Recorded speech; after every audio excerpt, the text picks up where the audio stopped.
Yeah. All right, what the hell, everything. I think we got it. I think we got it, man. Technology.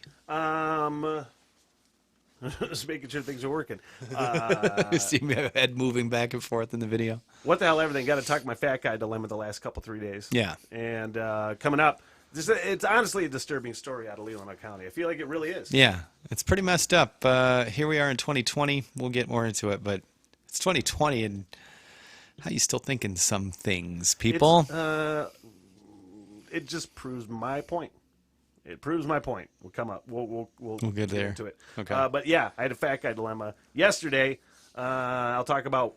No wait. Yesterday I talked about what I did, what I tried to do. And it involved brain fog due to what you did.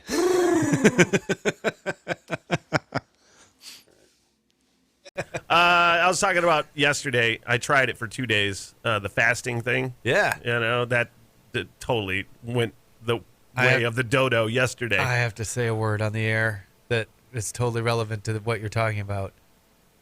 Diarrhea. Oh. Like it had to be. No. That fasting stuff had to do No. that to you. But thanks. I had to say it. Stop. No. Blow your mind. Stop. No. Yeah. Anyway, the fasting thing Yes. went the way of the dodo yesterday. Yes. Man, it was like a protein shake and a V8. And that was it for 2 days. It's hard. I was so hungry, and I was fine until Levi goes, Brother Levi, he said, it's going to be a rough 5 hours. I said, what are you talking about? And he put on Food Network, and it was nothing but chopped barbecue pitmasters for 5 hours. Why did you do that? I don't know, but we were watching it, and his cooking brain gets going because he is a cooking a-hole. We do this recipe series on our podcast videos called Trailer Park Gourmet. Yeah. And we're talking about like things to do and what we're going to cook when we are done fasting. And so there's like, we were talking about all these things like Hogzilla eggs, which is like pulled pork kind of armadillo eggs like you get at Red Mesa. Yeah. Smoked chicken pot pie because we're going to smoke chickens, and he's going to make a smoked chicken stock, and bacon and jalapeno mac and cheese. We were talking about all this stuff, and I'm like, I'm done. I'm out. I can't. I'm out. I had some leftover tuna casserole in the fridge. You ate that I it? made on Sunday. Hell yes, I ate it. I know I'm you like, were- I'm over this. You were worried it was going to go bad because of the week you were planning to do it. Well, I was worried about it. Yeah. That's not. I did it because I was really hungry and I was over it. I'm like, sorry, dude. I'm out. I'm out. It Could was you like- even think straight? Like, No, I was totally weak, and my brain was a fog. Yeah. And I was like, oh, this is terrible. Why would anybody ever do this? I knew. I tried it myself, and the thing I talked about earlier happened, and I couldn't think at all. Like, I couldn't think at all. That's the thing. My brain was such a cloud, and it has to be why I didn't sleep worth crap. I ate tuna casserole and slept like a baby. right. This is so stupid. Now, did Levi stick to it? Yeah, because He's he has still doing it? Yeah, because he has discipline. How? He's the guy that brought it up. Like the food. Yeah, He's because he's got more discipline than I guess do. so. I don't have it. I don't have it. That's why. It's just what a terrible thing to have to do for a week. I forgot what I was going to say, but I go all through all of these like I don't want to talk. I said schemes earlier, but I go through all these schemes of like, and it's just a matter of you got to do it, and that's the part that because I don't have the discipline. I guess something to me it equates to quitting smoking or not drinking anymore. It's just like I'll try and do that stuff 50 times, and each time I try it, same difference, day or two, and go, I don't like that. Yeah. And then I just do it, do the thing I didn't want to do, and I don't know. After a while, I was just like, I'm tired of trying to continue to keep trying. It's harder to start, stop. Eventually, I just went, done. And It's impressive though. You quit smoking and quit drinking and quit all the things. Really. I quit all the things, and I basically walk a couple miles a day and try to. I don't know. I just want to be around doing this dumb stuff longer. So one thing I do when I try something healthy and it fails, I punish myself and I double down. So yesterday, typically what I do is when we get done with the show, I go home and I go down to the Smittle basement studio and I work on the show for the next day, or I'm doing other work or whatever. And downstairs, like 11:30, and a.m.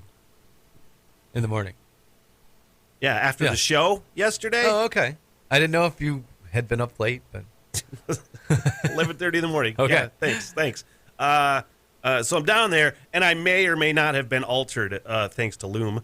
And I'm down there, and I remember specifically what the hell I was prepping for the show today. It wouldn't work. In my head, it was really hilarious at the time, and I'm sitting down there, and I was looking at this like 10-minute ad video for the new Ford Bronco, and I had an Alice in Chains song going, and I'm like, oh my God, this is like a perfect soundtrack for this Ford Bronco thing.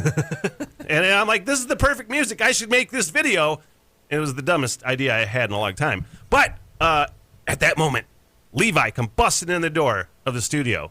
When I told him, when he did that, I said, this is why I don't masturbate down here. First of all, this is why I don't masturbate down here, okay? Second of all, That's a good reason. Levi goes, you need to go to the store. I'm like, what? He goes, it's National Chocolate Chip Cookie Day. And I go, huh, well, yeah, maybe later. I mean, because he had just went to the store. And I may or may not have been altered. Yeah. But I said, yeah, maybe later. I'm in the middle of something. And he, all right. And he left the room. And I go, guess I'm going to the store and getting chocolate chip cookies. I was hungry because we fasted the day before. Yeah. And I walk into Family Fair in Traverse, 8th Street. I'm all maxed up, and I'm like, I'm getting cookies. And I got some rad chocolate chip, because I don't do it like a normal guy, like a normal person getting cookies. I bought this big-ass box of, like, homemade chocolate chunk gourmet cookies. And then I went to the other cookie aisle, and I got another box of cookies, the Reese's Pieces Chips Ahoy. all the good stuff. Yeah. And I, first of all, I got to the checkout, the self-checkout, and there was a lady sitting there, and she happened to see, because I bought milk too, because I was out of milk. I'm like, I can't have one without the Put other. it down. And she just looked at me, and I had my gallon of milk and my 2 boxes of cookies in my hand. I'm like, what? It's National Chocolate Chip Cookie Day. I'm masked up with my Who mask on, It was just the funniest thing in the world. And Levi had no idea I went to the store because he went into the other room. He had no idea I went to the Didn't store. know you left. And I walked in with these 2 things of cookies and milk, and I'm like, dude, this is hilarious. We were fasting yesterday. This is what happens. It's just like you go bigger and better than ever.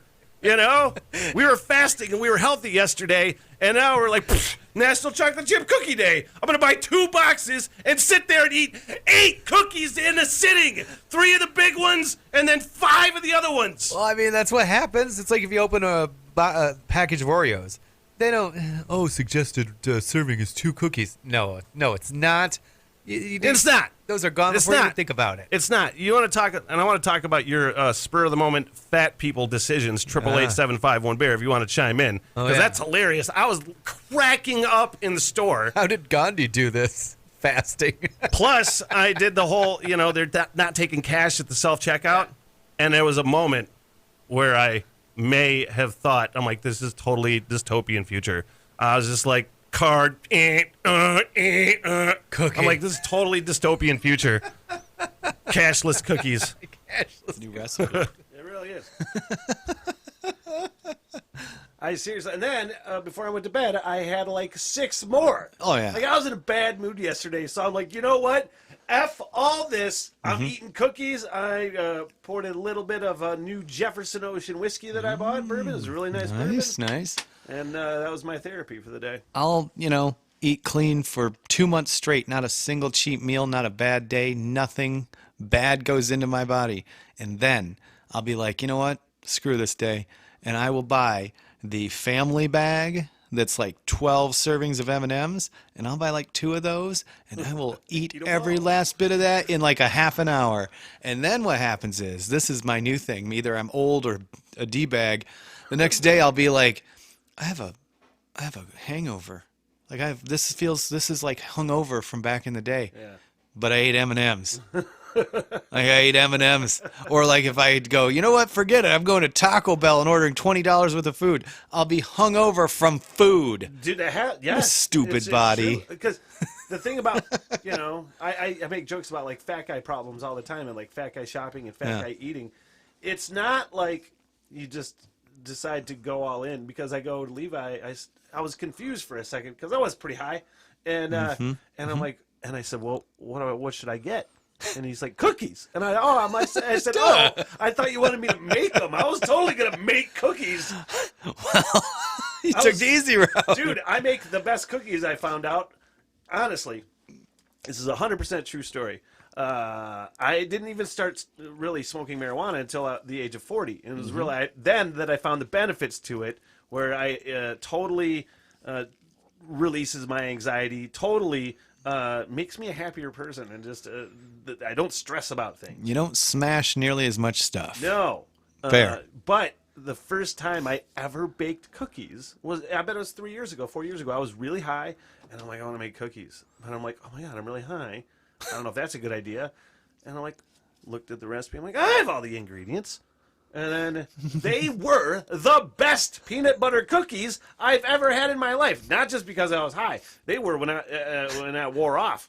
They were made by the hungriest person ever. Yeah. You just totally so stoned. good. But now I am a cookie goddamn master, and it's amazing.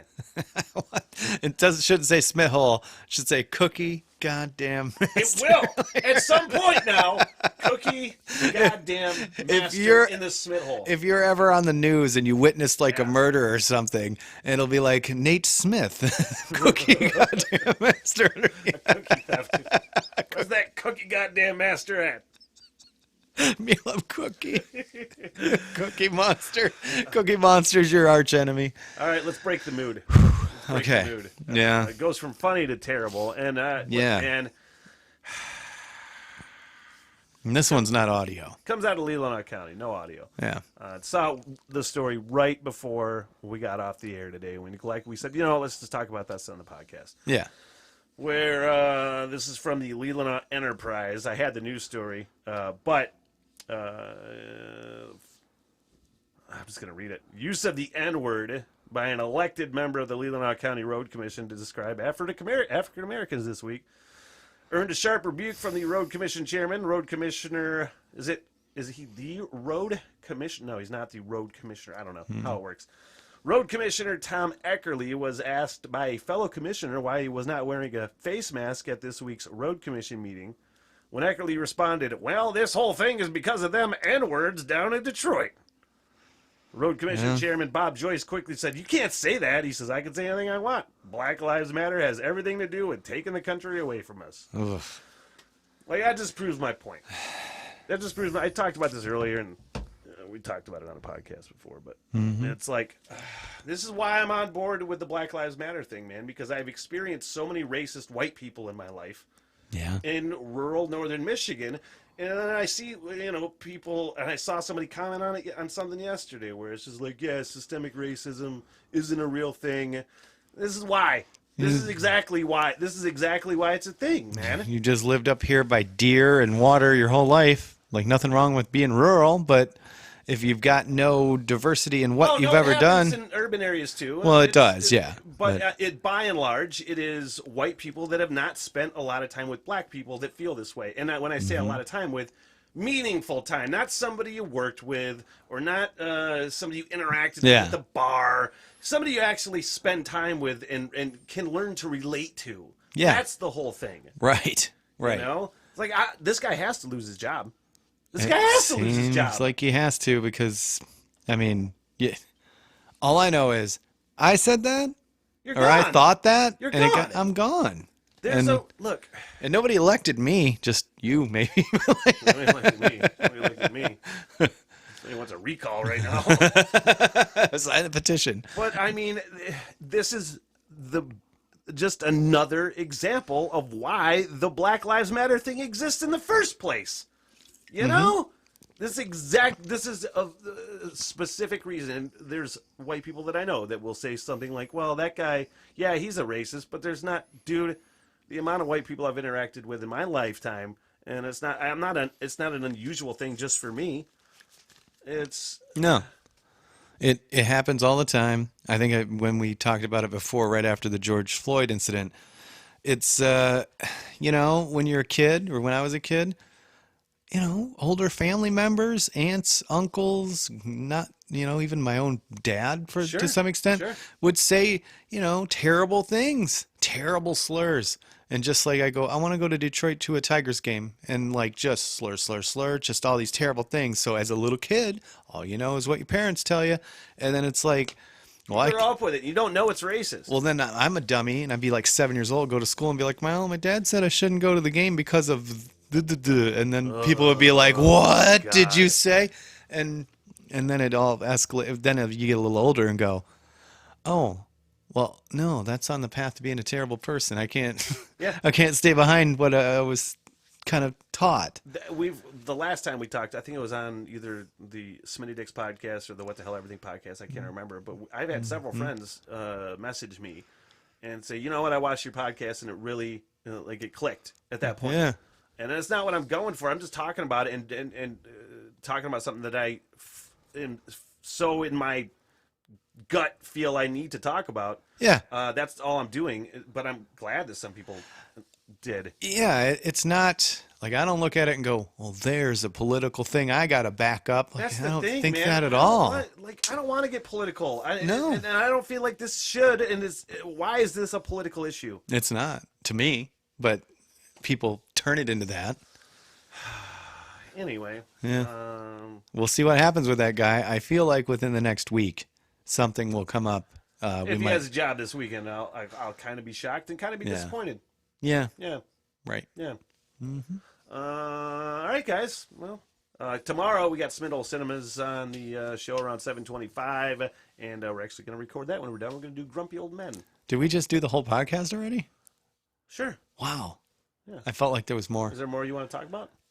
Right off the top of my head, no. But Oh. you're in charge of this. Oh. Little... Well, we're finding some technological rigmaroles. Yeah. And that won't. I know what you're talking about. That won't allow me to bring that up. I understand now. Yeah, Gotcha. yeah. Okay. Well, nah, that wouldn't work. I will tell people watching that the studio is amazing. Smitty is upgraded in incredible ways. So much so that we look at it and we're like, why isn't that doing that? And we both go, I don't know. I'm not sure. We barely can piece it all together to make it do what we're doing right now. You're not a really big help. I'm no help at all in this. Thanks a No. lot. Zero. I don't even know what's going on the screens behind what people can see. Yeah. Well, I just hope it works. Here's all I know. My voice sounds amazing on this microphone.